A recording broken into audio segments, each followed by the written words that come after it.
Belajar Sekolah Sahabat bersama sahabat-sahabat Hope Channel Indonesia. Hanya di YouTube channel Diskusi Sekolah Sahabat. Jangan lupa subscribe dan nyalakan lonceng notifikasi.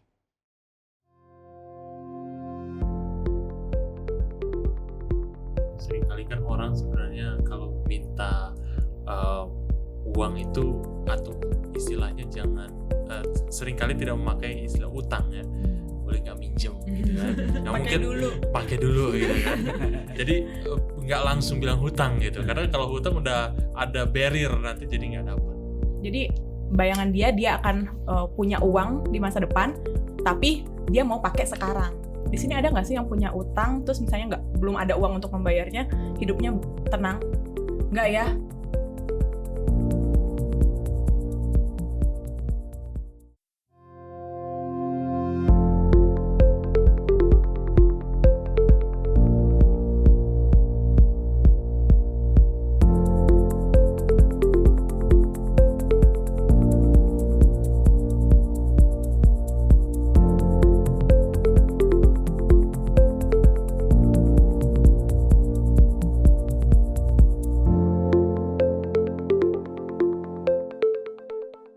Selamat datang dalam diskusi Sekolah Sahabat, diskusi pembelajaran Alkitab yang mendalam untuk menguatkan iman kepercayaan kepada Tuhan. Senang sekali saya bisa kembali menemani saudara-saudara dalam program diskusi Sekolah Sahabat ini, dan kita akan mempelajari satu hal yang praktikal dengan seri pelajaran yang baru, yaitu mengelola bagi sang guru, sang tuan, master atau Tuhan kita sampai dia datang.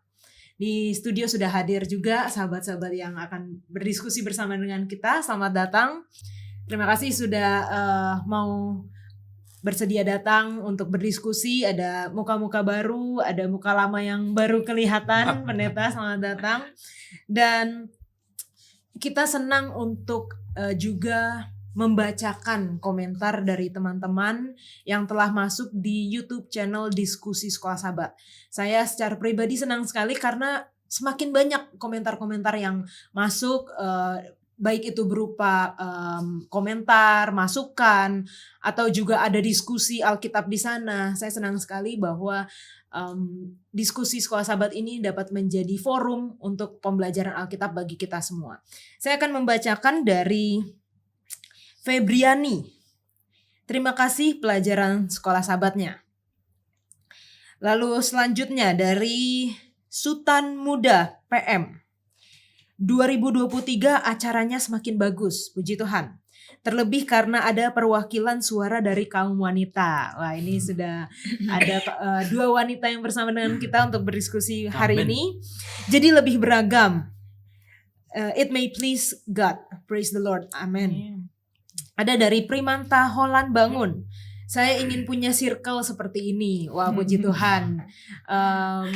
Kalau misalnya mau, Primanta juga bisa ikutan ya diskusi di sini ya. Kami mengundang Primanta untuk hadir dalam diskusi Sekolah Sahabat ini. Lalu selanjutnya dari Merson Simbolon. Terima kasih. Salam dari Jemaat Yerusalem Malendeng Manado. Salam kembali untuk seluruh anggota jemaat dari Yerusalem Malendeng Manado. Dari Tulun Dusun Official Channel. Shalom dari Gereja Rangalau, Kota Belut, Sabah. Wah, puji Tuhan. Ini pemirsa kita dari jauh. Tapi saya yakin pemirsa setia Sekolah Sahabat kita nih, karena dikatakan sangat menyukai pembahasan Sekolah Sahabat ini. Saya dapat memahami dengan baik. Amin. Lalu dari Son Lomban. Saya suka juga akan pembahasan Sekolah Sahabat. Saya Sonce Lomban dari Manado, Sulut. Semoga acara ini dapat membawa berkat rohani bagi para pendengarnya. Amin. Dan yang terakhir dari Northwest. Shalom kakak-kakak semua. Terima kasih untuk pelajarannya dan terima kasih sudah mention saya di pelajaran-pelajaran sebelumnya di opening session. Cukup mengagetkan katanya. May God continue to bless you all on His ministry. Stay tuned then. Stay tuned kata Pendeta Leroy.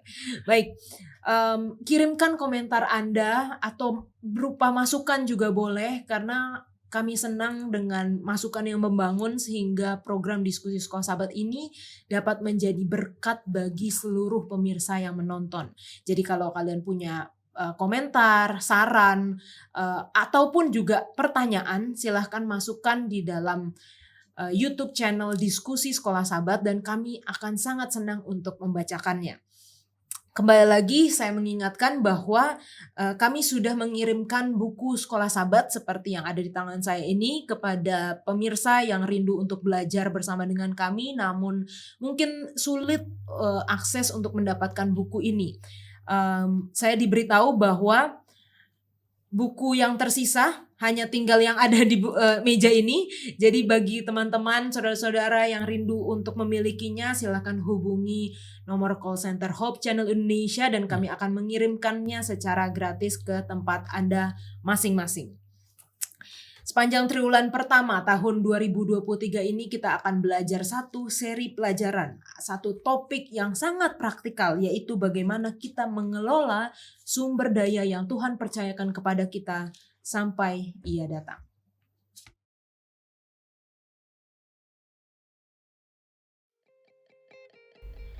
Kita hidup pada masa yang sangat menantang dan menekan. Isu resesi ekonomi global telah menghembuskan angin ketidakpastian secara mendunia. Tidak seorang pun, kaya terlebih miskin, akan kebal. Peringatan demi peringatan telah dikeluarkan oleh para pemimpin dunia bagi setiap warga negaranya.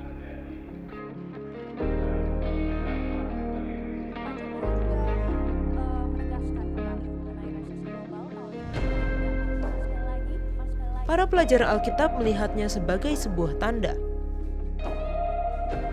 Pandangan Kristiani kita memberikan keyakinan dan pengharapan bahwa saat hal-hal ini terjadi, para pembaca hendaklah memperhatikannya.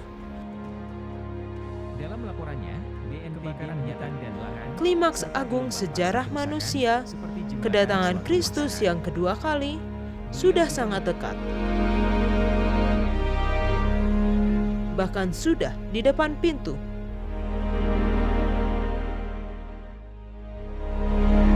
Apa rencana Allah dalam hubungan kita dengannya?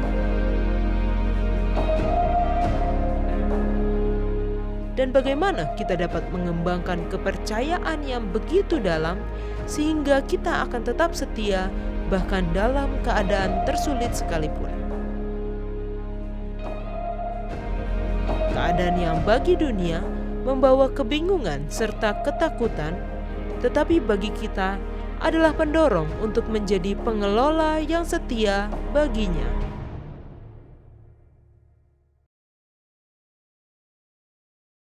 Pelajaran kelima dengan judul menangani hutang. Ayat hafalannya terdapat di dalam Amsal 22 ayat 7. Orang kaya menguasai orang miskin, yang berhutang menjadi budak dari yang menghutangi. Untuk doa buka kita undang Grace Panjaitan untuk berdoa. Kita berdoa. Bapak yang baik, terima kasih ya Bapak, Engkau masih menyertai kami panjang hari ini hingga kami berada di sini ya Bapak, untuk membahas sekolah sahabat pada saat ini ya Bapak. Bapak berkati kami masing-masing narasumber di sini, biarlah kiranya Roh Kudus-Mu selalu turut hadir di antara kami, biarlah Roh Kudus-Mu juga menuntun apa yang akan kami sampaikan sehingga para penonton nanti yang akan menonton acara ini ya Bapak terberkati dengan firman daripada-Mu saja Bapak. Bapak, kami banyak melakukan dosa, kiranya Kau ampuni itu agar tidak terhalang berkat-berkat yang akan Kau berikan kepada kami ya Bapak. Sempurnakanlah doa kami yang kurang sempurna ini hanya melalui Putra-Mu Yesus Kristus, Juru Selamat kami yang hidup. Kami berdoa dan mengucap syukur. Amin. Amin. Oke, seperti biasanya kita juga sudah melakukan polling kepada followers Instagram Hope Channel Indonesia, dan kali ini karena kita ngomongin tentang hutang, yang biasanya paling terlintas itu adalah kartu kredit. Walaupun sekarang sudah banyak ya, Mhm. seperti pay later dan yang lain-lain. Tapi yang mungkin paling mendekati, paling diingat orang adalah kartu kredit. Kami menanyakan kepada followers Instagram Hope Channel Indonesia, apakah mereka memiliki kartu kredit atau tidak. 21% memiliki kartu kredit dan dipakai. 14% punya tapi nggak pernah pakai. Dan 65%, ini cukup besar, Mhm. tidak memiliki atau ogah punya kartu kredit. Mhm. Ya, kalau adik sama Gege punya? Punya. Punya. Sekarang, dulu ogah. Dulu ogah juga ya? Oke. Gege ada? Sama sih sekarang punya, dulu emang bener nggak mau sama sekali. Oke. Nah, kami juga nanya nih, seberapa sering sih kalian transaksi menggunakan kartu kredit? Ternyata tidak ada yang memakai kartu kredit itu setiap hari, itu nggak ada. Ya. Pembelian dengan jumlah besar menggunakan kartu kredit ada 20% dan yang menggunakan transaksi kartu kredit hanya dalam keadaan terdesak 80%. Jadi sepertinya followers kita masih sehat lah ya Iya, dalam segi keuangannya. keuangannya ya. Nah, kami juga menanyakan setuju atau tidak setuju berhutang sekecil apapun harus dibayar. 87% setuju, 13% nggak setuju. Bagaimana kalau pendeta? Hutang sekecil apapun harus dibayar? Iya. Namanya hutang memang harus dibayar. Oke. Ya. Gimana pendeta David? Hutang harus dibayar ya. Makanya berpikir dulu di awal supaya jangan menyesal kemudian. Oke. Nah, ini yang kedua nih. Ini agak-agak tricky pertanyaannya. Kalau orang lain mau pinjam uang, anggap sebagai ngasih, bukan minjem. 41% setuju. Tapi 59% atau mungkin 60 lah ya kita bisa bilang itu nggak setuju dengan hal itu. Kalau adek gimana? Waduh, ntar ada yang ngutang Ada yang lagi tiba-tiba nonton mau minjem gitu. ya? Udah siap. Kalau ada yang minjam, aku biasanya memang memilih untuk memberikan jumlah yang aku sanggup untuk relakan kalaupun dia tidak kembalikan. Tapi aku nggak bilang, oh ini kamu pinjam segini aja. Sorry. Ini buat kamu. Nggak, aku bilang, oh aku punya segini. Ntar dia bayar, oke. Enggak, udah dianggap udah ikhlas ya. Udah ikhlas gitu. Jadi nggak Nggak gondok, bilang, nggak gondok dengan menagih-nagih. betul. Karena biasanya yang minjem lebih galak. Oke, kalau Gege gimana? Setuju atau enggak? Kalau aku sih nggak setuju ya, karena Hmm. hutang itu sebenarnya tanggung jawab. Karena di awal kita sudah berani untuk meminjam uang gitu atau yang lain. Tapi kita harus punya tanggung jawab untuk membayar itu kembali. Oke. Good point. Nah, selanjutnya, berhutang nggak apa-apa asal bisa bayar. 86%. Kira-kira setuju atau nggak setuju? Setuju. Setuju. pasti. Ya, 86% setuju nggak apa-apa berhutang asal bisa bayar dan 14% nggak setuju. Kalau dari pendeta Leroy gimana? Agak sulit ya. Ya, memang kalau boleh memang nggak boleh berhutang. Oke. Karena siksa juga. Ya oke ada ability untuk membayar. Tapi kan kena mental juga bukan? Ya. Kalau tiba-tiba terjadi apa-apa, tiba-tiba Ya. tidak bisa membayar. Jadi gitu nggak ya. bisa membayar. Dan itu sering terjadi. Nggak. Ya kita yakin kita bisa lah. Tapi ternyata tiba-tiba ada satu situasi yang membuat kita nggak bisa. Ya itu luar biasa. Itu berat sekali. Ya. Oke. Pendeta David? Seringkali kan orang sebenarnya kalau minta uang itu atau istilahnya jangan seringkali tidak memakai istilah utang ya, boleh nggak minjem gitu kan, nggak mungkin pakai dulu gitu kan. Jadi nggak langsung bilang hutang gitu, karena kalau hutang udah ada barrier nanti jadi nggak dapat.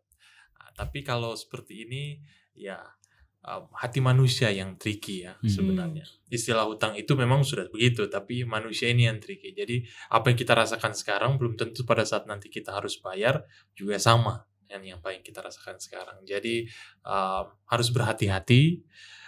Memang boleh, tidak berdosa, tetapi kita tidak mendorong atau mempromosikan hutang. Oke. Nah, ini pas banget pendeta karena di pelajaran kita dikatakan di sini memang Alkitab tidak mendorong orang-orang Kristen untuk berhutang? Sebenarnya apa sih definisi hutang itu dan kenapa kita tidak di-encourage, kita tidak didorong untuk berhutang? Mungkin dari Ade dulu. Definisi utang buat aku pakai kata sehari-hari ya. Buat aku itu adalah menjadikan keuntungan yang diharapkan di masa depan untuk hari ini. Jadi itu pun masih harapan. Jadi bayangan dia akan punya uang di masa depan, tapi dia mau pakai sekarang. Itulah hutang menurut aku. Terus kenapa Alkitab tidak mengencourage, mendorong untuk berhutang? Tuhan, di sini ada nggak sih yang punya utang, terus misalnya belum ada uang untuk membayarnya, hidupnya tenang? Nggak ya? Aku pernah tuh, teman aku kayaknya pernah pakai pinjol, terus diteror semua phone booknya, termasuk aku di buku teleponnya, di WA, si ini punya hutang, suruh dia bayar gitu kan. Kebayang nggak punya jadi temen itu gitu yang punya hutang, terus semua orang tahu, hidupnya nggak tenang. Sementara Tuhan mau kita itu hidupnya tenang, sejahtera, bahkan jadi berkat buat orang lain.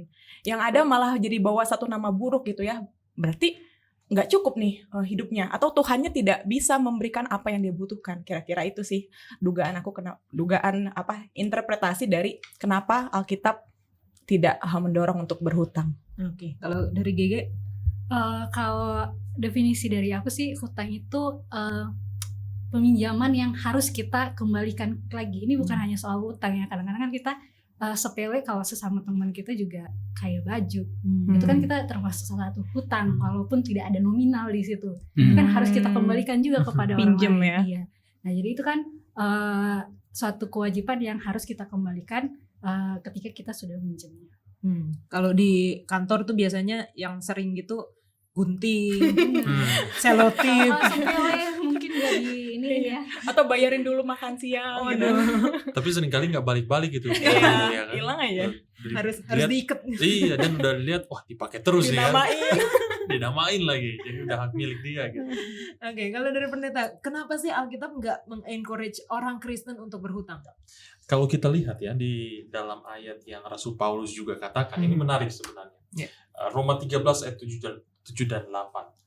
Bayarlah kepada semua orang apa yang harus kamu bayar. Pajak kepada orang yang berhak menerima pajak, cukai kepada orang yang berhak menerima cukai, rasa takut kepada orang yang berhak menerima rasa takut, dan hormat kepada orang yang berhak menerima hormat. Dan dia katakan seperti ini, janganlah kamu berhutang apa-apa kepada siapapun juga, tapi hendaklah kamu saling mengasihi. Kenapa Paulus mengatakan jangan kamu berhutang, tapi kemudian konotasinya diarahkan pada saling mengasihi? Memang Alkitab mengencourage untuk kita saling mengasihi dalam generosity, dalam kelimpahan. Jadi ketika kita murah memberi, gampang untuk memberikan dan menjadi berkat, maka disitulah kasih terletak. Tapi tentu sesuai dengan kemampuan dan kebijaksanaan dari kita masing-masing. Tapi kalau kita berhutang, justru kita akan terlilit. Boro-boro ngasih ya. Boro-boro ngasih gitu kan. Malah jadinya kita yang diporotin lah istilahnya. Nah, ini yang memang Alkitab sarankan kepada kita untuk memiliki hidup yang lebih lengkap, bisa dibilang seperti itu. Jangan hanya karena kita kasihan atau kita mungkin terenyuh pada suatu ketika, tapi nanti jadinya susah kemudian untuk memberikan atau bahkan untuk meminta, untuk minta hutang gitu ya seperti. Nah, jadi Rasul Paulus di konteks pada saat jemaat mula-mula dia sudah menyarankan dan sudah mewanti-wanti, bisa dibilang ya, supaya jangan hutang. Oke, Pendeta Leroy ada tambahan? Tuhan rindu agar kita menjadi sumber berkat, bukan channel of blessing, saluran berkat, Saluran ya. berkat. Gantinya sumber, karena bukan kita sumber. Itu yang pertama. Lalu yang kedua, nasihat Rasul Paulus kepada Timotius saya kira jelas ya. Ini bukan bicara, oke lah kalau bicara tentang menjadi saluran berkat, oke lah kita punya harta ya. Kan dalam Ulangan kan disebutkan bahwa gantinya gantinya meminjam, kita jadi yang meminjamkan, kan begitu.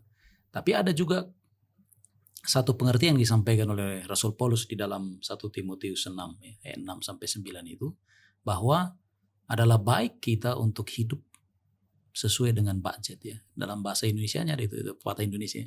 Jangan lebih besar pasak dari tiang ya. Jadi kita tahu memanage ya. Dan itulah sebenarnya konsep yang dikatakan oleh Rasul Paulus dalam buku yang lain, Filipi pasal berapa itu? 4 ayat 13 atau 3 ayat 14 ya. Segala perkara yang seringkali dipelintir orang jadi lain artinya ya.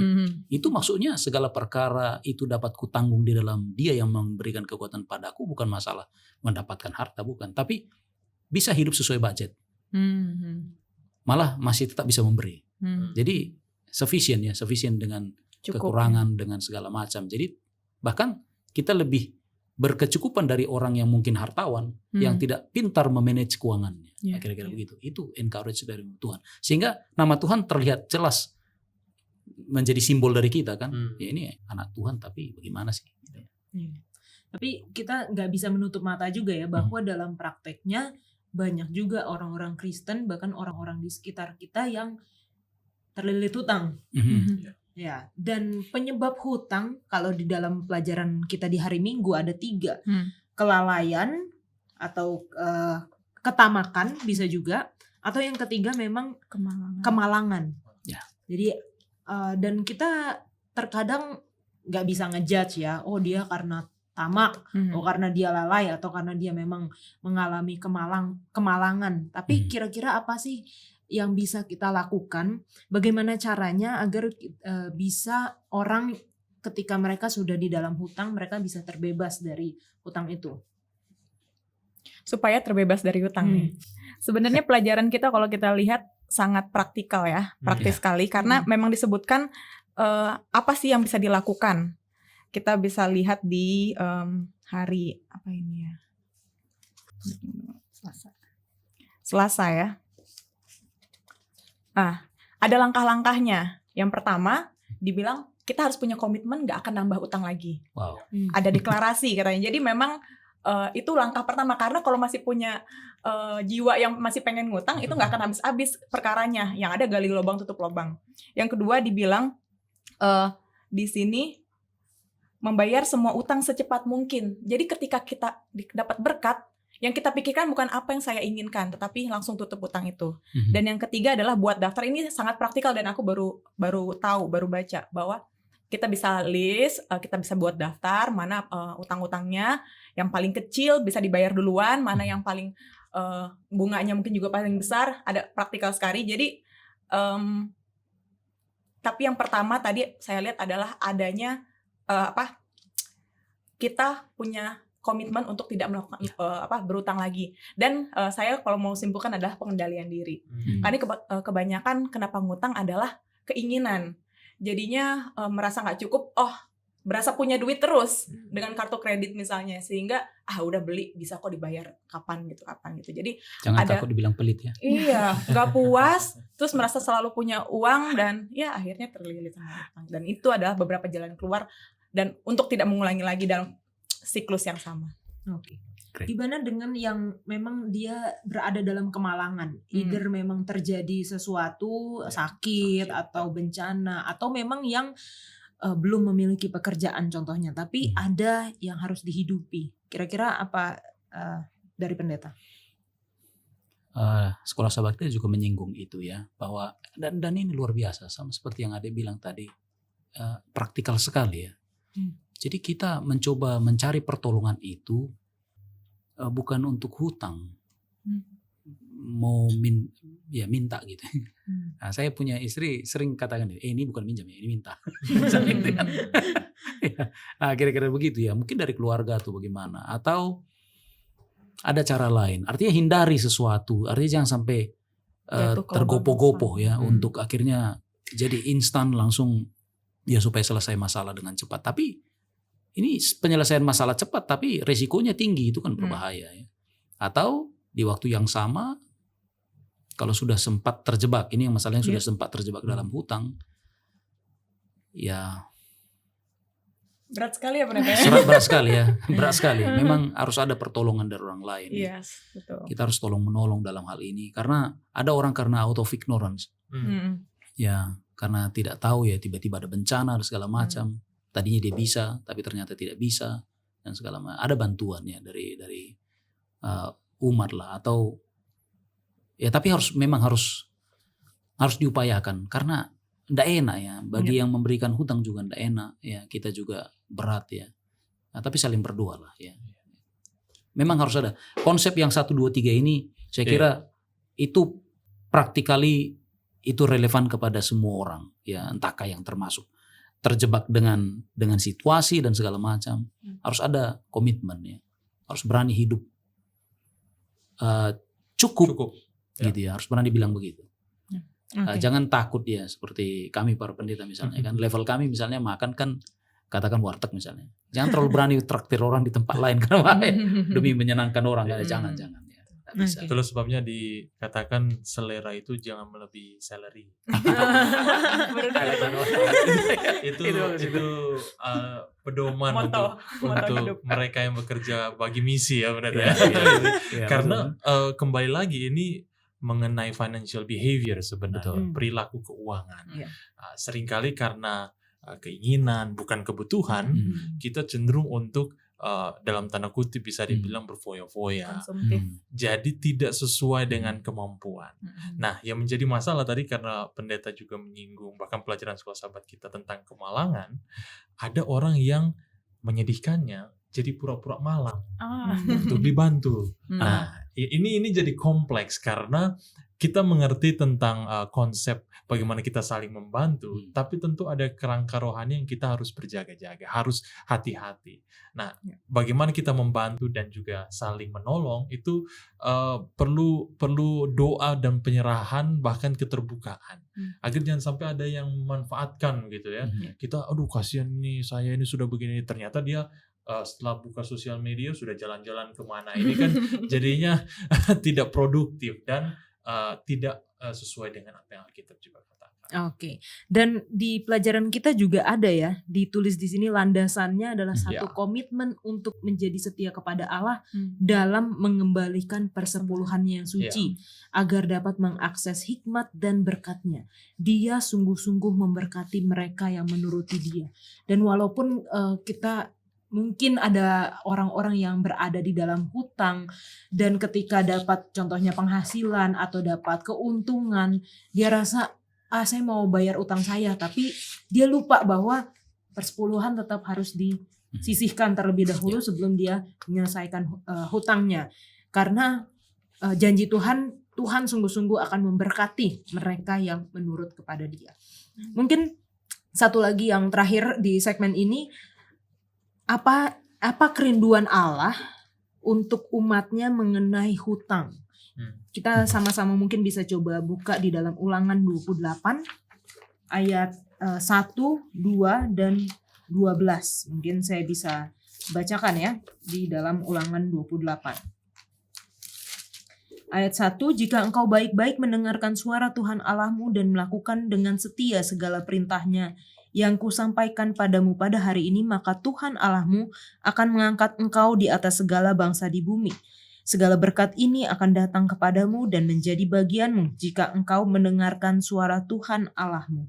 Di ayat ke-12, Tuhan akan membuka bagimu perbendaharaan-Nya yang melimpah, yakni langit untuk memberi hujan bagi tanahmu pada masanya dan memberkati segala pekerjaanmu sehingga engkau memberi pinjaman kepada banyak bangsa tetapi engkau sendiri tidak meminta pinjaman. Apa dari ayat ini yang bisa kita pelajari? Gege? Dari ayat ini yang bisa kita pelajari menurut saya adalah kita harus mendengarkan firman Tuhan ya, karena kan kalau kita mendengarkan keinginan kita sendiri seperti tadi pembahasan kita tentang hutang, itu kan satu hal yang keinginan kedagingan kita gitu. Hutang itu keinginan kedagingan kita, jadi kita mengikuti apa yang daging kita inginkan. Kita mungkin suka ingin kehidupan kita seperti tetangga kita yang kelihatannya wah, padahal kita nggak tahu sebenarnya bagaimana gitu kan, atau teman-teman kita atau yang lainnya gitu. Tapi di sini ayat ini berkata kita harus mendengarkan perkataan Tuhan. Perkataan Tuhan itu kita tahu bahwa mengikuti segala Alkitab. Seperti yang tadi yang di ayat 12 juga dibilang bahwa Tuhan akan membukakan perbendaharaan buat kita yang melimpah gitu kan.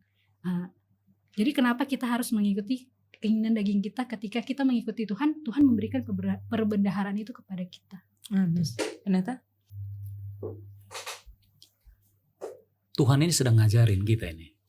Bagaimana kalau kita pakai konteksnya. Jadi penulis pelajaran sahabat ini bawa Ulangan pasal 28 dalam konteks berkat dan kutuk kepada orang Israel menjadi salah satu cara. Mungkin ini bisa ditambahkan juga untuk pelajaran hari Minggu ya. Ada tips bagaimana lepas dari utang, yaitu dengar Tuhan, ikuti apa yang Tuhan mau ya. Salah satunya tadi yang disebutkan di pelajaran keberapa itu, bahwa ada tithe and offering, yaitu di mana itu? di Selasa. Di Selasa ya. Nah, jadi kita turut kepadanya, dengar seperti apa yang dia mau. Maka bukan hanya soal berkat saya kira, tapi soal sakit. Soal sakit itu nggak muncul ya. Jadi karena kita sudah ikut pola dia ya. Nah ini ya sama seperti begini ya. Ketika orang terima gaji kan rata-rata sekarang kita bisa lihat bahwa jalan itu penuh macet. Itu sekitar tanggal 24-25 ya. Apa yang orang buat sebenarnya? Spend kan? Karena baru gajian. Tapi coba ikuti cara Tuhan, itu akan sepi. Kenapa? Karena ya seperti yang Tuhan bilang, ya hitung dulu pertama, baru sisihkan. Jadi orang tidak akan pergi ke mall pertama, dia akan pulang cepat ke rumah untuk hitung bersama dengan istri. Ini yang kita dapat. Berapa kita beri kepada Tuhan. Nah itu secret yang luar biasa yang sudah teruji banyak. Ada banyak orang sudah mengalaminya. Katakan begitu ya. Ketika orang di sana kerja luar biasa, banting tulang, kurang terus. Sementara yang di sini tidak. Karena apa? Ya, kamu pergi ke mall lalu makan apa? Gak mungkin minum air putih toh. Gak mungkin lah. Ya minumlah sesuatu yang apalah yang agak sedikit berkelas ya. Yes, lalu apa yang terjadi? Sakit ya. Jadi akhirnya kurang sehat ya. Spend too much, lalu pusing kepala dan segala macam. Sementara ketika pulang ke rumah langsung terima gaji, ya makannya kan ya sederhana apa yang di rumah. Lalu minumnya apa? Ya air putih. Sehat toh, nggak ke rumah sakit itu. Jadi ingatlah pemborosan, ya artinya itu makanya saya punya orang tua seringkali bilang begini. Oke, kita mau jalan-jalan dulu. Ya. Nah, tapi makan dulu di rumah. Nggak perlu makan di luar. Karena apa? Ya. Berbahaya sekali pergi ke mall. Kalau nggak makan, bahaya. Tapi kalaupun suatu saat misalnya mata rindu untuk makan, pasti makannya dikit. Gitu. Jadi kita spend little. Karena ada makanan di rumah. Lalu apa yang terjadi? Pulang dari mall misalnya, itu makanan diapain? Makanan yang sudah ada di rumah itu. Yang sudah dimasak oleh istri dengan luar biasa. Dibuang kan? So, that's the thing. Pemborosan jadinya. Jadi ingat, ini manajemen yang Tuhan buat ini menolong kita untuk tahu, oh ternyata berkat dari Tuhan itu luar biasa ya, menolong kita untuk tahu memanage apa berkat itu, dan kita tahu juga bagaimana cara mengeluarkannya. Ya, berkat itu bagaimana di-spend dengan baik kan begitu. Kita akan baik-baik saja. Ya. Oke, thank you Pendeta. Jangan kemana-mana karena kita akan lanjutkan diskusi kita setelah yang satu ini.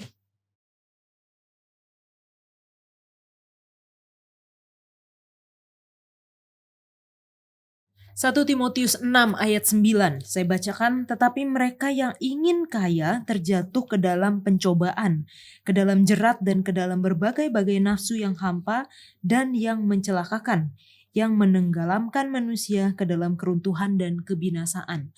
Kalau dari ayat ini kita lihat bahwa yang ingin kaya jatuh dalam pencobaan. Dan kita memang melihat banyak hal ini terjadi secara praktikal di dalam kehidupan orang-orang di sekitar kita, bahkan mungkin dalam kehidupan kita sendiri. Namun apakah salah ingin kaya atau berusaha menjadi kaya dengan bekerja yang baik, dengan menabung? Menurut Ade gimana? Salah gak sih buat jadi kaya?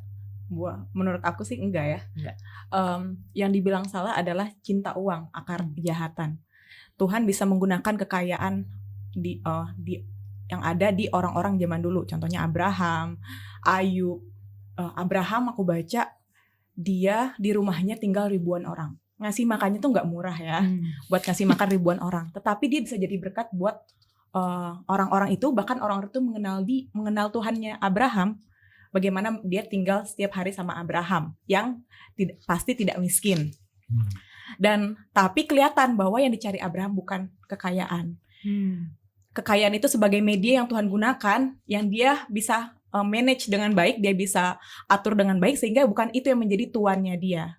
Dia gunakan untuk kemuliaan Tuhan, menjadi berkat buat orang-orang yang tinggal di rumahnya. Dan kelihatan juga ketika disuruh pilih tanah.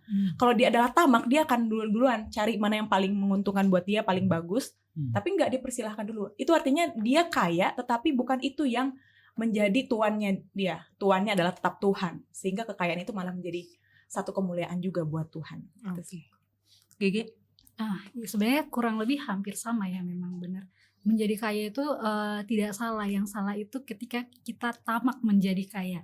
Kenapa? Karena ketika kita tamak, segala hal itu akan kita pergunakan. Bukan hanya hal yang baik saja, tapi juga hal-hal yang tidak baik. Contohnya kita simpelnya penipuan. Itu sering terjadi bahkan di kehidupan sehari-hari gitu. Kebetulan saya juga ex karyawan bank gitu. Jadi banyak itu orang-orang kaya yang kadang-kadang mereka juga menjadi kaya itu kan bukan hal yang instan buat mereka. Ada proses yang dilalui. Ya, bukan hanya setahun juga, berpuluh-puluh tahun. Kadang-kadang kita mau menjadi kaya dengan cara yang instan, itu yang sangat tidak boleh sebenarnya dalam kehidupan kita.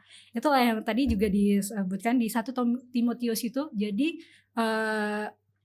poinnya di situ, akar dari segala kejahatan itu adalah cinta uang. Karena kita terlalu cinta sama uang, maka hal-hal kejahatan itu terjadi. Oke. Pendeta David.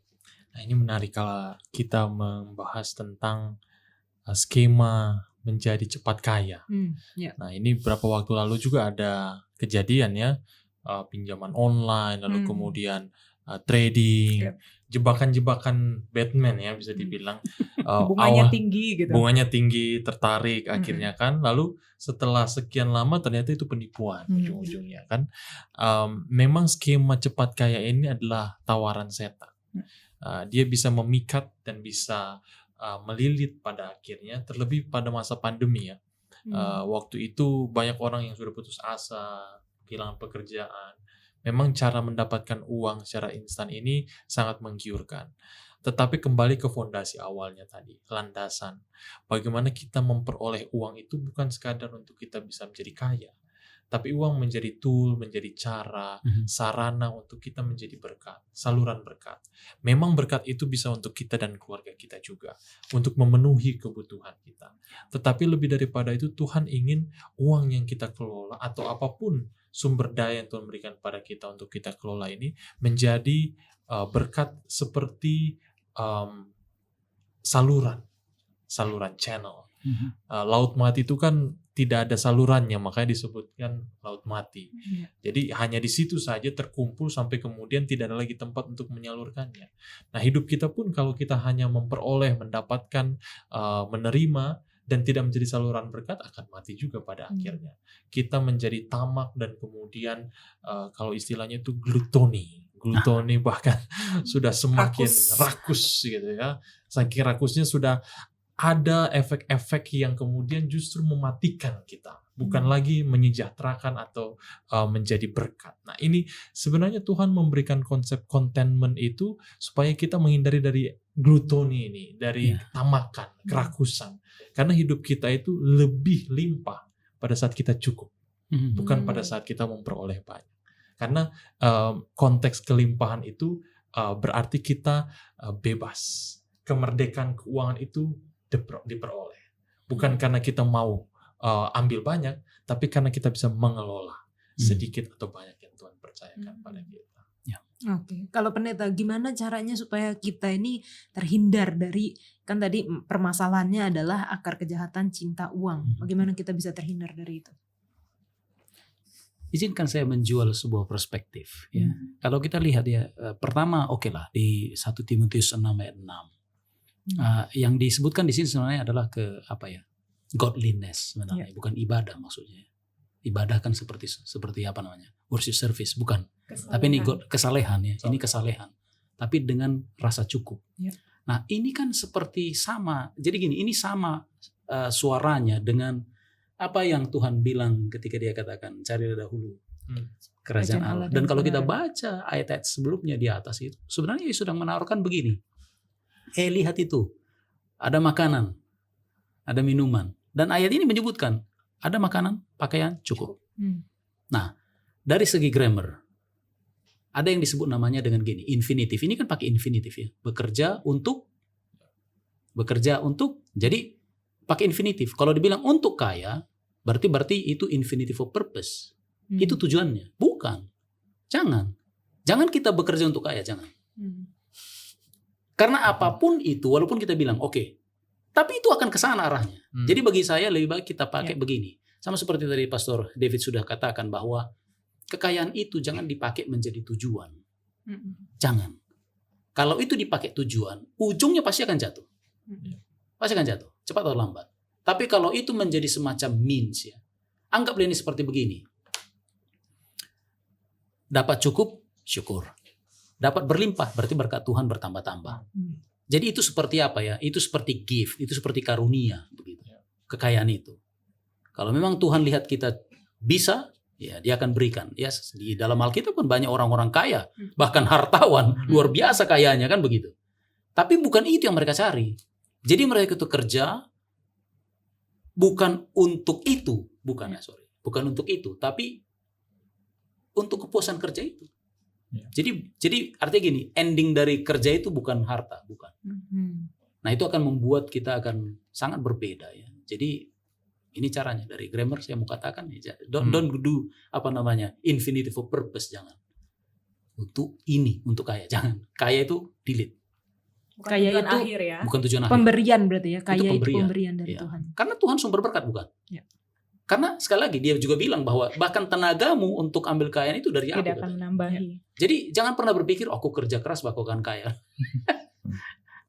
Suatu saat nanti pasti akan terjerumus. Berarti jangan juga ngiri sama orang yang kaya kali ya. Iya. Karena kok dia bisa kaya, saya Iya. enggak. Tapi berarti itu adalah karunia Iya. yang Tuhan percayakan. Karena ada banyak orang dia tadinya setia tuh. Tapi setelah dia kaya jadi kurang setia. Ada orang tadinya dia kaya, setia dia. Tapi dia nggak punya karunia miskin. Ini jadi nggak setia. Itulah sebabnya siapa itu yang bilang di Mazmur ya, Tuhan Cukup ini kaya. doaku. Iya. Jangan berikan aku kaya. Iya. Sehingga aku jadi sombong untuk katakan di mana Allah gitu. Ini karena kekuatan. Iya. Tapi jangan berikan aku juga miskin katanya. Karena apa? Nanti aku mengutuki Tuhan. Iya. Nah, jadi ya artinya terserah pada Tuhan. Kalau aku diberikan kesempatan untuk kaya, biarlah kaya. Tapi mungkin itu bukan untuk membimbing kita supaya jadi malas ya, bukan ya. Biarlah Tuhan aja yang ngatur itu. Dia akan berikan pada waktu saya tidur itu kekayaan. Bukan ya. Kita bukan sedang mengajarkan itu. Oke. Dan aku juga pernah lihat baca di buku yang aku baca dibilang ada talenta yang namanya talenta indah. Talenta di mana harta bisa disebut talenta indah di mana digunakan untuk pekerjaan Tuhan. Jadi talenta itu berkat. Jadi nggak salah dong kita. Iya. Tapi yang salah tadi adalah tujuan akhir. Dan kalau kita lihat di Jadi jangan di depan gini. Nah, kekayaan itu bukan di depan ini, tapi di belakang. Untuk mendorong kita untuk berlaku sesuatu. Kalau kita lihat di kolong langit ya, tadi pendeta katakan di buku kolong langit ini orang-orang kaya itu bukan semakin kaya dia memperoleh semakin banyak, tapi ketika dia memberi banyak justru disalurkan lagi apa yang dia sudah dapatkan. Jadi kalau lihat misalnya ada 10 orang kaya di Indonesia, baru keluar ini peringkatnya sudah berganti katanya yang peringkat 1 kan. Kalau 10 orang terkaya di dunia, kita lihat memang bisnis mereka itu berputar.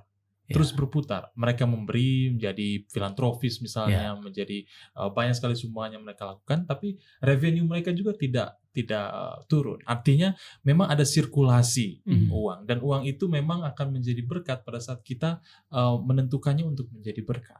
Kalau kita hanya menyimpan karat dan ngengat akan menghabisinya. Jadi kalau kita bedah kekayaan kan, jadi kita bedah dia anatomi kekayaan itu jelas terlihat bahwa untuk apa kekayaan kalau tidak digunakan untuk orang lain? Ya kan, untuk dia saja gitu. Dia aja yang kaya gitu. Oke. Nah, karena kita saat ini belajar mengenai hutang, ada pembahasan mengenai nazar juga. Apa sih bedanya hutang dengan nazar, pendeta? Ini menarik ya. Iya. Saya belum sempat pergi kemana-mana ya, tapi ketika ini muncul di Mazmur, saya cek tadi pagi. Ya. Di Mazmur ini muncul 11 kali kalau nggak salah ya. Ada 11 kali muncul kata apa nama nazar ini ya. Mudah-mudahan saya benar karena saya catat itu. Ya mungkin 11 kali. Berapa lah ya. Tapi ternyata kemunculannya itu selalu kesannya itu dalam kaitannya dengan Tuhan. Kalau hutang kan kecuali perpuluhan barangkali ya gitu, nggak jadi bayar gitu, akhirnya berhutang perpuluhan sama Tuhan kan gitu. Tapi biasanya kalau hutang itu kan dengan sesama, ini horizontal level toh. Tapi kalau yang namanya vow, nazar itu ke sana. Ya walaupun ada orang mau coba berani-berani untuk gunakan ini dalam level horizontal kan begitu. Nah, itu bedanya. Jadi bagi saya dalam konteks Mazmur, semuanya kemunculannya kita lihat itu semuanya berurusan dengan yang di atas. Kita punya janji pada Tuhan.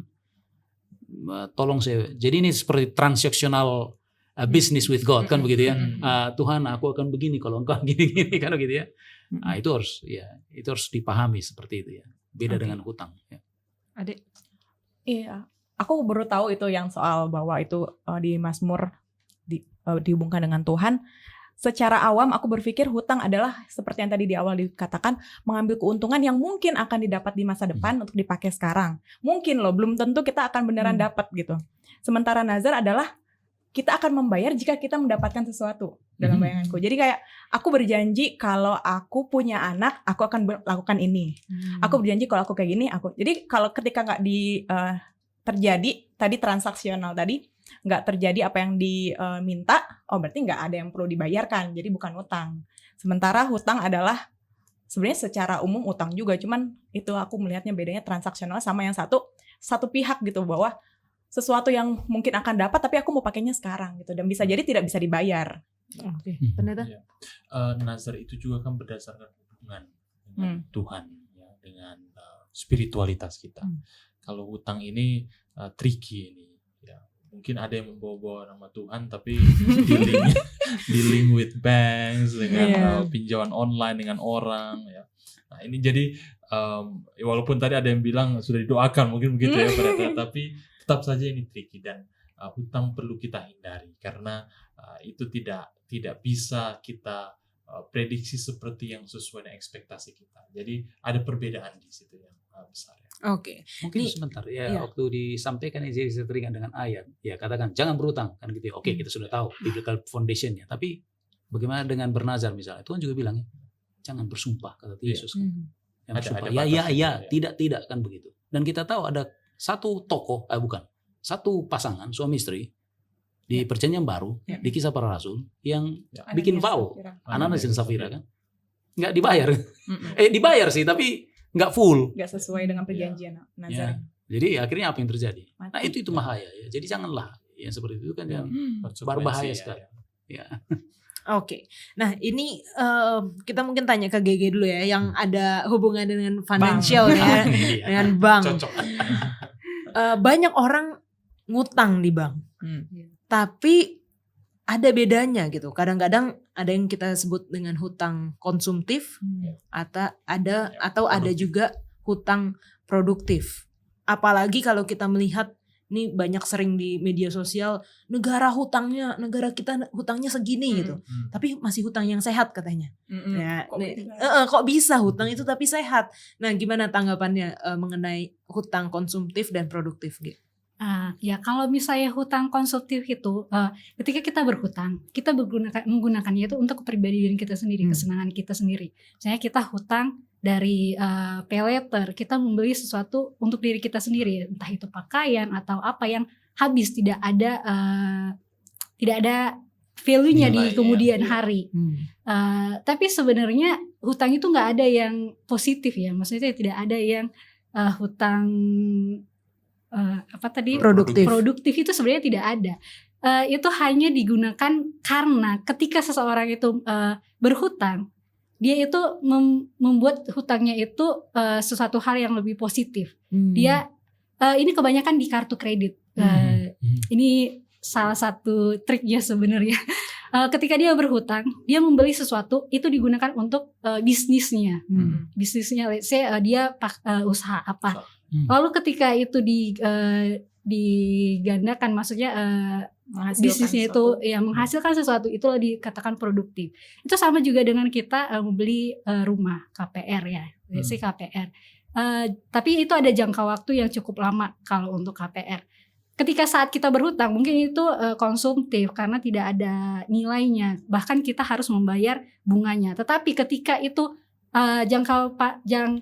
durasinya itu untuk pembayaran hutang itu sudah selesai, di kemudian hari, let's say 15 tahun kemudian, harga tanah atau harga bangunan itu akan naik. Nah, itulah yang kenapa mereka bilangnya itu konsumtif. Jadi harus menghasilkan produktif. Jadi harus menghasilkan value yang lebih dari yang dihutanginya itu.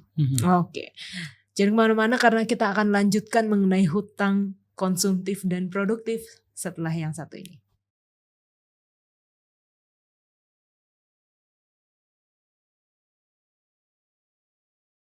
Kembali lagi mengenai hutang konsumtif dan produktif. Menurut Pendeta David seperti apa? Sekali lagi kembali ke behavior, perilaku, dan juga kebijaksanaan ya, Tuhan berikan wisdom kepada kita. Memang usaha untuk kita kredit dan juga meminjam misalnya, itu harapannya akan kembali dalam bentuk investasi jangka panjang pastinya. Nah, dan pada saat kita komitmen dalam hal itu, kita perlu untuk menentukan waktu dan juga skemanya untuk kita bisa kembalikan tepat pada waktunya. Nah, jangan sampai jadi lupa lalu kemudian kita terlilit juga dan dikejar-kejar. Nah, ini kan yang jadi tidak sehat. Bahkan kalau misalnya kita mau mendedikasikan usaha kita itu untuk Tuhan juga, maka Tuhan yang akan juga menunjukkan jalan untuk kita bisa memperoleh kesempatan-kesempatan dalam mengembangkan dan juga memajukan usaha kita. Nah, ini memang secara praktikal bahkan untuk umat-umat Tuhan, bahkan orang muda secara khusus yang mau buka pekerjaan, mau mengembangkan usaha, harus dengan bijak mengelola keuangan ini. Karena memang skemanya ada, tapi Alkitab tidak absen untuk mengingatkan kita dalam hal ini. Agar kita jangan terjebak dengan keinginan untuk bisa cepat kaya, cepat untuk memperoleh keuntungan, cepat untuk membanding-bandingkan dengan orang karena kelihatan nih rumput tetangga lebih hijau kayaknya ini. Kok dia sudah jadi pengusaha lebih sukses, kelihatannya sudah banyak dia beli ini beli itu. Nah, kita akhirnya jadi mindsetnya lebih konsumtif bukan produktif.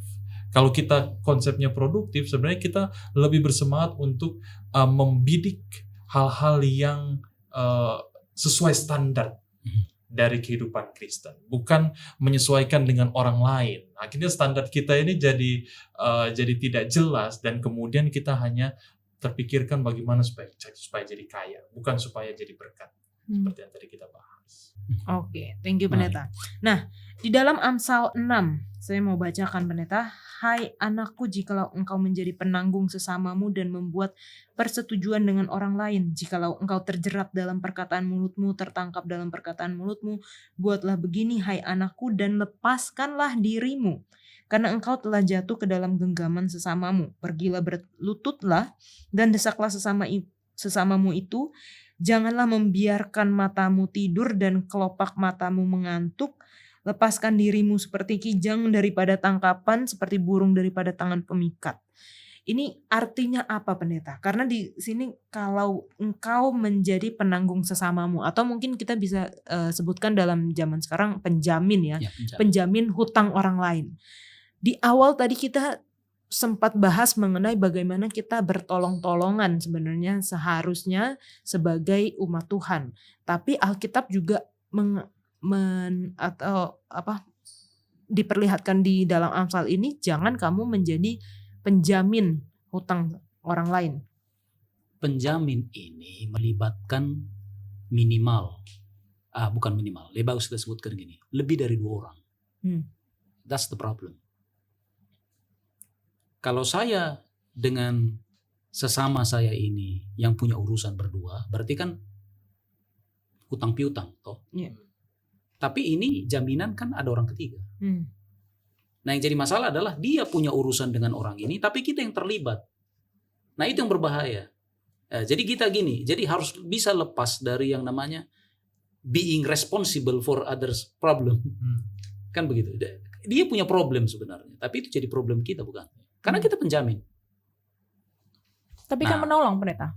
Iya, lebih bagus begini. Kan gini, menolong itu harus yang dua begitu ya. Jadi satu saya dengan dia, Oh, sama-sama menanggung.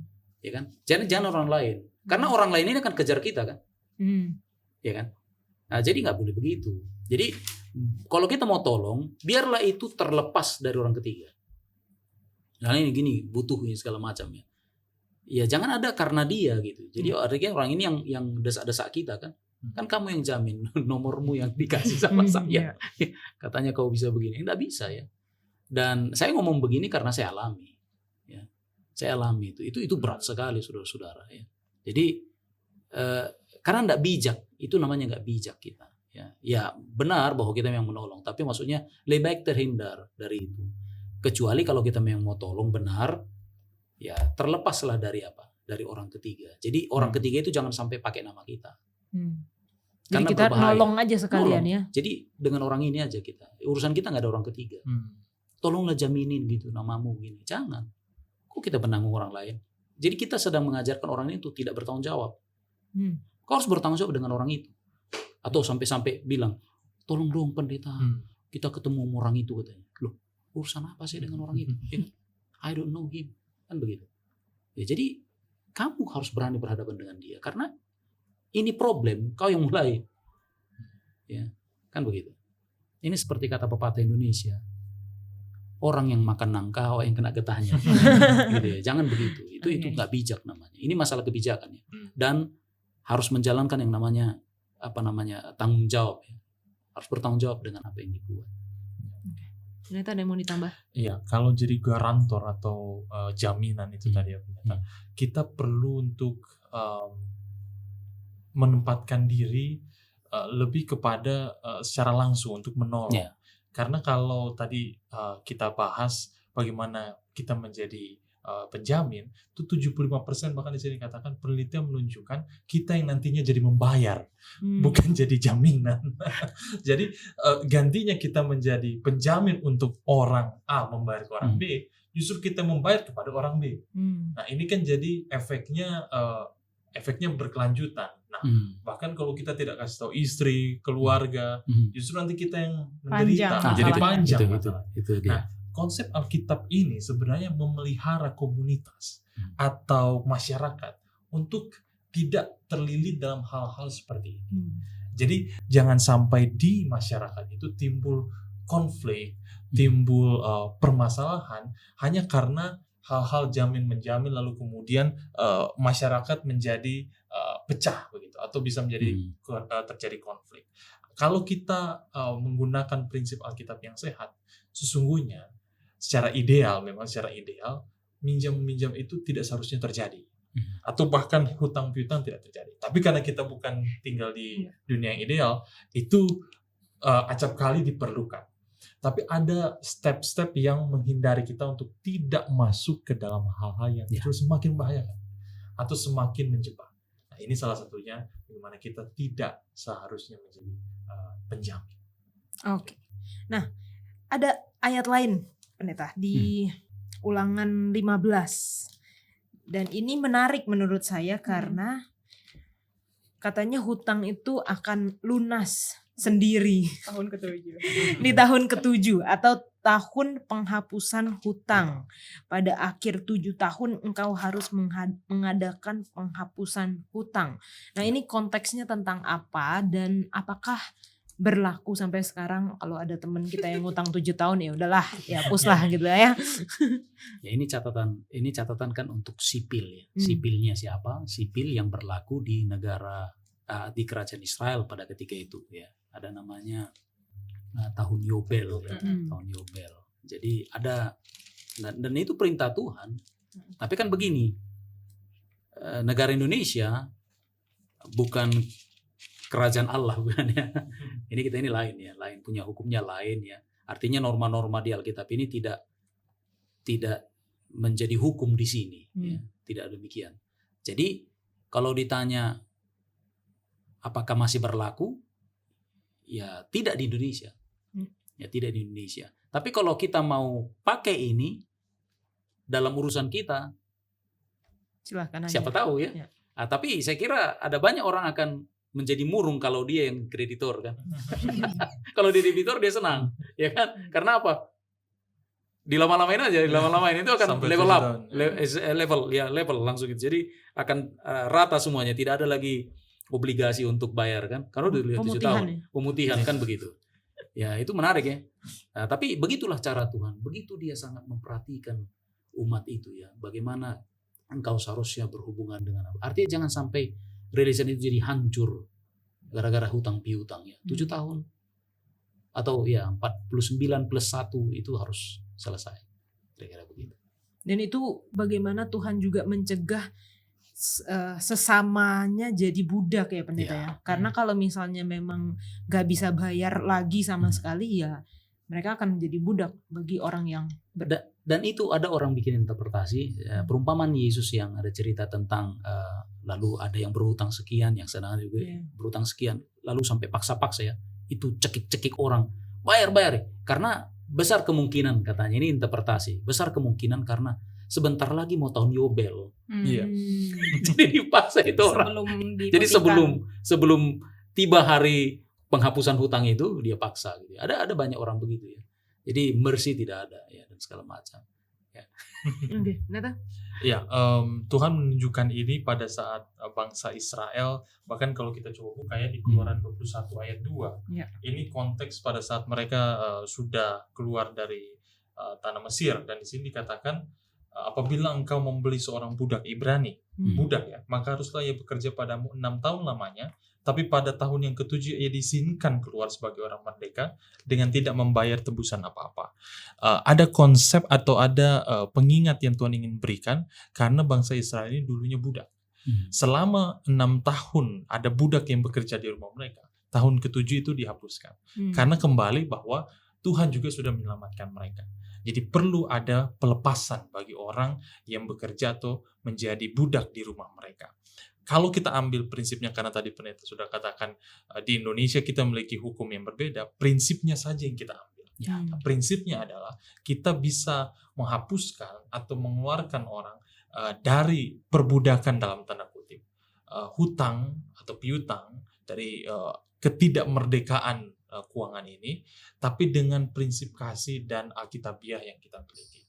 Agar jangan sampai ini menjadi masyarakat atau unit komunitas yang saling menyalahkan dan kemudian jadi tidak sehat lagi. Karena kita dalam prinsip Kristen, kita saling mengasihi dan saling mendukung dalam kehidupan bermasyarakat. Itulah sebabnya perlu untuk kita secara bijak mengetahui kemampuan kita sebagai kreditor atau sebagai yang meminjamkan, jangan sampai itu nanti ada efek buruknya di kemudian hari. Oke, thank you. Hutang warisan. Nah, kalau dari pelajaran ini saya merasa sebenarnya penting sekali bagi umat-umat Tuhan, orang-orang Kristen untuk mengetahui perencanaan keuangan yang sehat. Setelah kita belajar ya, jadi kayaknya harus tahu bagaimana langkah-langkah praktis sehingga kita terhindar dari hutang yang tidak perlu. Gimana menurut Adek? Perlu banget perencanaan keuangan karena secara Rasul Paulus menuliskan hendaklah semua berjalan dengan sopan dan teratur. Dan ada ayat lain tadi saya cari-cari lupa di mana. Bukankah seorang mau membangun dia akan duduk lalu melakukan perhitungan gitu. Jadi perlu sekali punya perhitungan hikmat untuk bisa nggak saya lakukan ini gitu. Sehingga nggak akan menjadi masalah di kemudian hari, yaitu hutang-hutang tadi. Dan tentunya pengendalian diri, sehingga apa yang musibah yang disebabkan oleh pengendalian diri bisa terhindarkan ketika dia duduk merencanakan apa kira-kira yang sanggup saya capai. Di balik bukannya nggak punya iman ya bahwa Tuhan dapat melakukan sesuatu yang lebih dari apa yang kita bisa rencanakan, tapi itu adalah hikmat yang bisa Tuhan kasih, apa yang kira-kira bisa dicapai dengan keadaan seperti sekarang ini. GG. Sebenarnya perlu ya, bener banget yang dibilang Adik tadi itu perlu. Kenapa? Ketika kita mendapatkan penghasilan kita itu, ini mau dibawa kemana sih sebenarnya gitu. Jangan sampai nanti kita berpenghasilan tapi lebih banyak pengeluaran kita karena kita tidak tahu bagaimana manage keuangan kita. Nah, tipsnya adalah supaya kita bisa manage itu, kita harus tahu dulu pengeluaran kita yang paling penting. Mm-mm. Jadi uang kita harus kita sisihkan untuk ke pengeluaran-pengeluaran kita yang penting dan urgent. Itu yang harus diinikan. Tapi sebelumnya itu jangan lupa dulu untuk perpuluhan kepada Tuhan, itu paling wajib gitu kan. Nah, setelah itu baru kita bisa memanage lagi bagaimana keuangan kita itu kita gunakan untuk keperluan sekundarinya itu lagi. Supaya tidak ada seperti tadi hutang piutang ataupun misalnya kerugian buat kita ke depan, ke masa depannya. Oke, berarti ini mungkin bisa ya di acara PA gitu ya, Banget, atau di apa perlu gitu, karena praktikal. Dan kalau misalnya seorang nggak ngerti karena memang ketidaktahuan, kasihan juga gitu. Dan nggak harus berumah tangga dulu, kayak anak kosan abis dikasih kirim duit ternyata minggu kedua udah nggak punya duit gitu. Itu adalah perencanaan keuangan yang tidak baik ya. Jadi memang perlu dari berbagai kalangan yang udah mulai mengatur keuangan sendiri. Oke, thank you teman-teman sudah berdiskusi. Mungkin ada kesimpulan singkat dari pelajaran kita sepanjang pelajaran kelima tentang menangani hutang dari adik. Singkat, belajar untuk merasa cukup dan mengendalikan diri. Oke, Grace? Dari saya hindari hutang. Dalam bentuk apapun. Dalam bentuk apapun hindari. Lebih baik tidak berhutang. Kalau buku sekolah sahabat kita bahkan katakan apa? Buang semua kartu kredit. Musnahkan. Tapi ada pay later. Pendeta David. Iya, anggaran itu penting. Anggaran. Kita perlu menganggarkan. Organisasi gereja saja atau apapun itu ada anggaran. Apalagi kita yang kecil, yang tentunya di keluarga atau pribadi, kantong pribadi, sebaiknya ada anggaran. Jadi sebelum tanggal 25, bahkan sejak tanggal 26 sudah gajian, anggaran untuk 1 bulan ke depan itu sudah ada. Sehingga ada economic measures, ada ukuran-ukuran tertentu agar kita tidak terjebak nanti tanggal 10 sudah habis ini semuanya ya kan. Tanggal muda masih banyak ini waktunya tapi sudah habis anggarannya. Jadi perlu perencanaan yang matang agar terhindar dari hutang. Oke, thank you Pendeta. Pendeta Leroy. Udah semua dibilang. Jadi saya sampaikan begini ya, yang praktikal saja. Barangkali ini menjadi tips saja ya. Jadi kalau waktu gajian hari-hari pertama itu ya hindari mall lah. Pulang langsung. Pulang ke rumah. Padahal biasanya umumnya bilang, oh gajian, ayo makan bareng gitu kan. Ya. Kebalikannya ya. Kalau mau dan traktir, jangan ragu, jangan takut dicap Gengsi. apa namanya, kamu Pelit, terlalu pelit gitu ya. No, lebih bagus karena kita punya saya harus tambahan jadinya. Ada seorang anggota kita, mudah-mudahan dia dengar ini. Dia adalah orang yang semua orang udah kenal, tidak pernah berhutang selama hidupnya. Nggak pernah. Dia akan beli dari hasil saving. Jadi ketika kawan-kawannya sudah lebih punya ini, dia nggak. Tapi sekarang dia hartawan. Dia tidak kejar untuk kaya. Dia tidak. Ya. Tapi dia di kaya. belakang. Tapi dia kaya raya. Ya, itu si bapak itu luar biasa. kalau mau traktir mungkin traktir di rumah aja berarti. Ya. Itu lebih hemat. Oke, thank you semuanya. Terima kasih udah berdiskusi bersama dengan kami. Bagi saudara-saudara, teman-teman yang sudah mendengarkan tapi masih memiliki pertanyaan, silahkan tuliskan di komentar YouTube channel Diskusi Sekolah Sahabat supaya kita dapat jawab di episode selanjutnya ya. Jadi walaupun tidak sempat langsung di episode ini, tapi kita akan masukkan pertanyaan-pertanyaan kalian yang kalian belum ngerti atau masih ingin ditanyakan lagi di dalam komentar YouTube channel Hope Channel Diskusi Sekolah Sahabat. Dan saat ini kita akan masuk di dalam segmen Q&A atau tanya jawab. Jangan kemana-mana, kita akan kembali lagi setelah yang satu ini.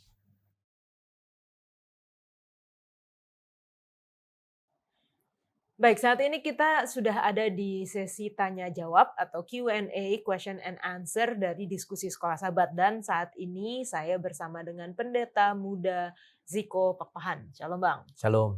Nah ini Bang Ziko udah lama gak kelihatan, sudah berpetualang melayani di negeri orang. Mendaki gunung, melewati lembah. Nah, kita seneng banget bahwa Bang Ziko atau Pendeta Ziko bisa menemani kita dalam sesi tanya jawab kita kali ini. Dan bagi teman-teman semua yang memiliki pertanyaan atau sesuatu yang mungkin bingung dalam pelajaran kita sepanjang triwulan ini, yaitu mengelola bagi sang guru atau sang tuan kita, master kita sampai ia datang, silahkan tinggalkan komentar di YouTube channel Diskusi Sekolah Sahabat supaya kita dapat bahas di episode-episode selanjutnya. Nah, ini ada pertanyaan pertama dari pemirsa kita dengan akun YouTube Herlin Kabanga.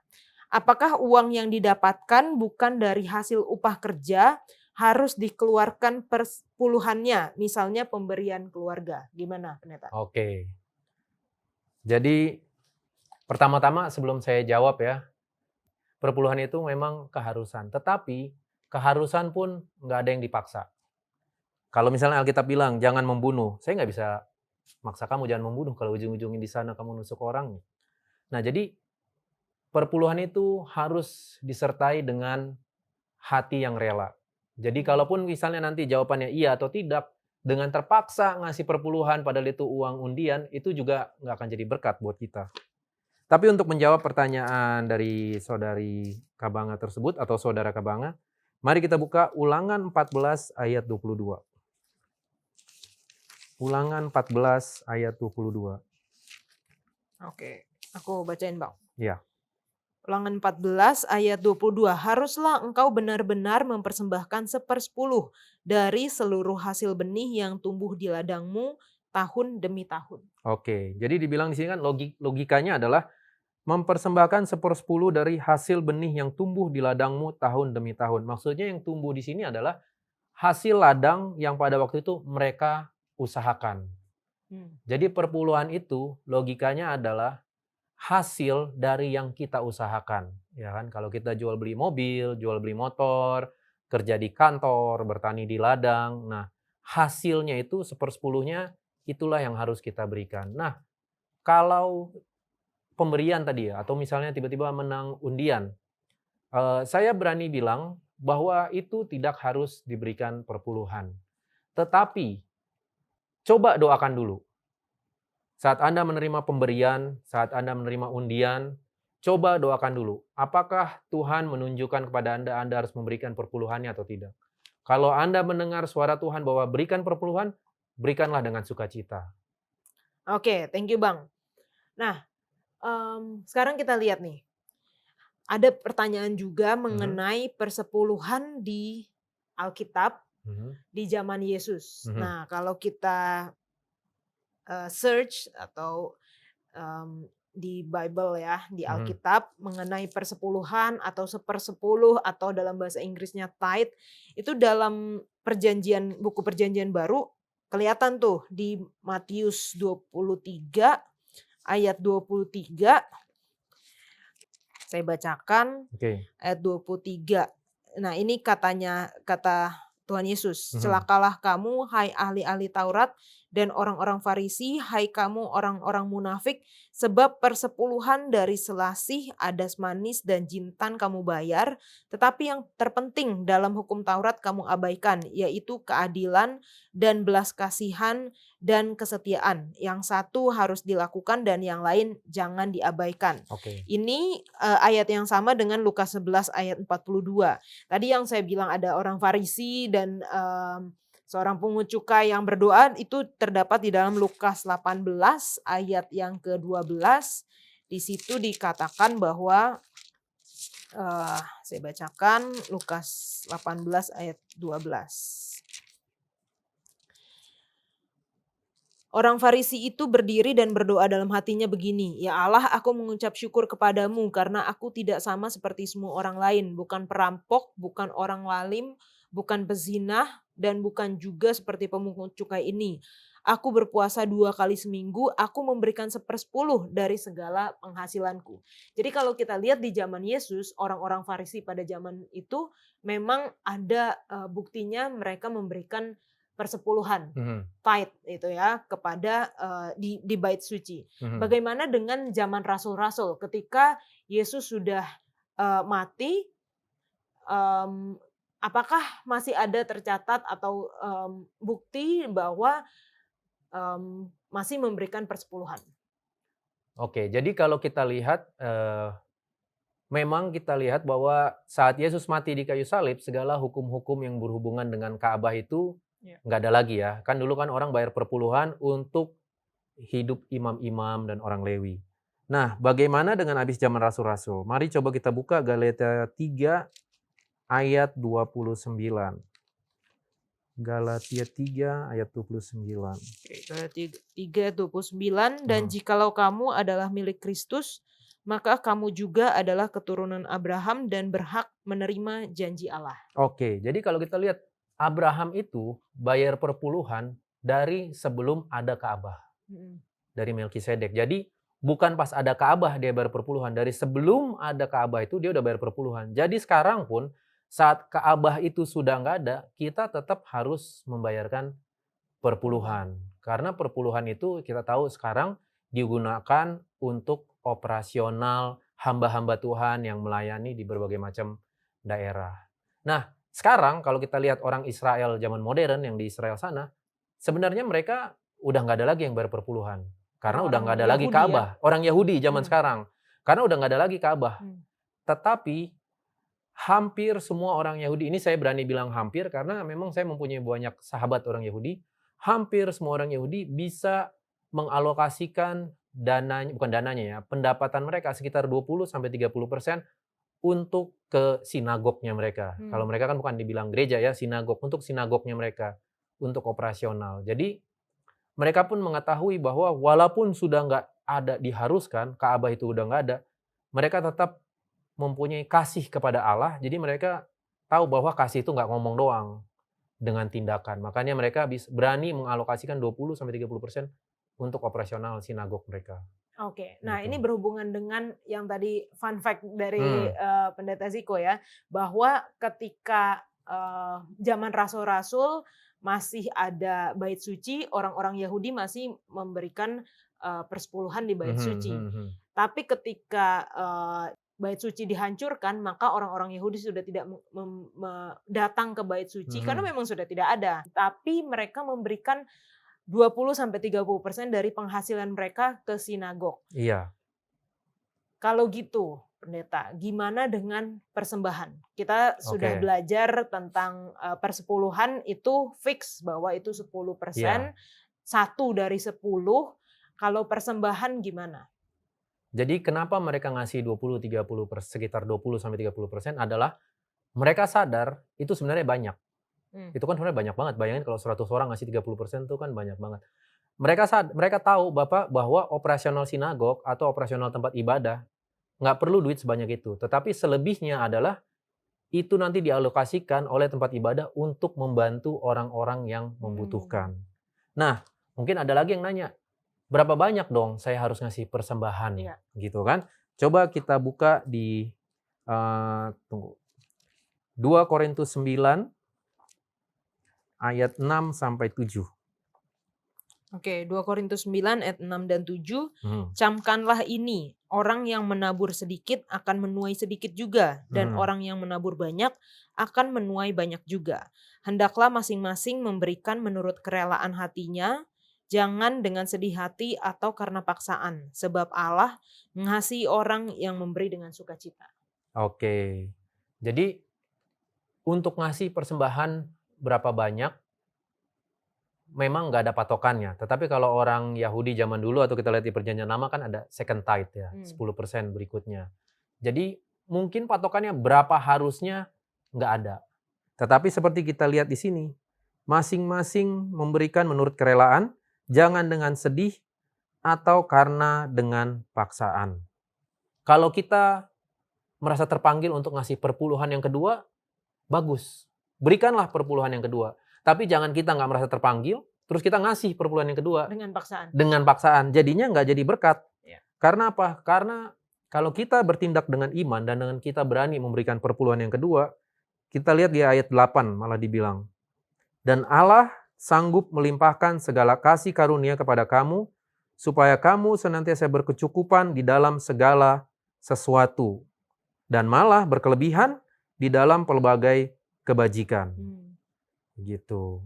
Di ayat 10 lagi dia bilang, ia menyediakan benih bagi penabur dan roti untuk dimakan, ia juga yang akan menyediakan benih bagi kamu dan melipat gandakannya dan menumbuhkan buah-buah kebenaranmu. Jadi, balik lagi ke tadi, nggak ada keharusan.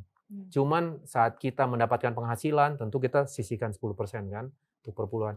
kita doakan berapa yang terpanggil. Karena perpuluhan yang kedua itu bermanfaat bisa banyak. Membantu gereja, operasional gereja, membantu orang-orang kesusahan di sekitar kita. Jadi mungkin itu.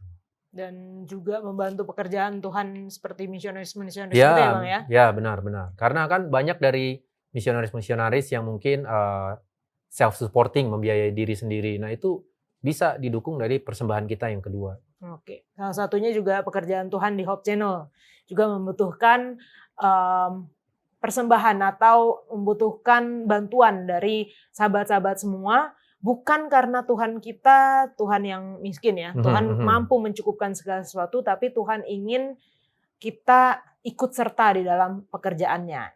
Mungkin segitu aja dulu untuk sesi kali ini. Terima kasih Pendeta Ziko sudah bersama dengan kami, dan jikalau ada pertanyaan lanjutan atau hal-hal yang masih bingung sehubungan dengan pelajaran kita sepanjang triwulan ini, silahkan tinggalkan komentar kalian di YouTube channel Diskusi Sekolah Sahabat, dan kita akan membahasnya di episode-episode selanjutnya. Kita akan kembali ke studio.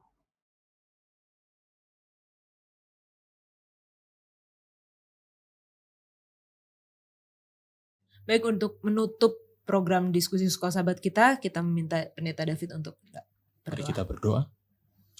Bapa di surga, terima kasih Engkau telah mengingatkan kembali kami untuk dapat deal with debts wisely, untuk berurusan dengan hal yang Tuhan telah peringatkan melalui Alkitab, sehingga kami dapat terhindar dari mara bahaya yang Tuhan tidak inginkan kami dapat alami.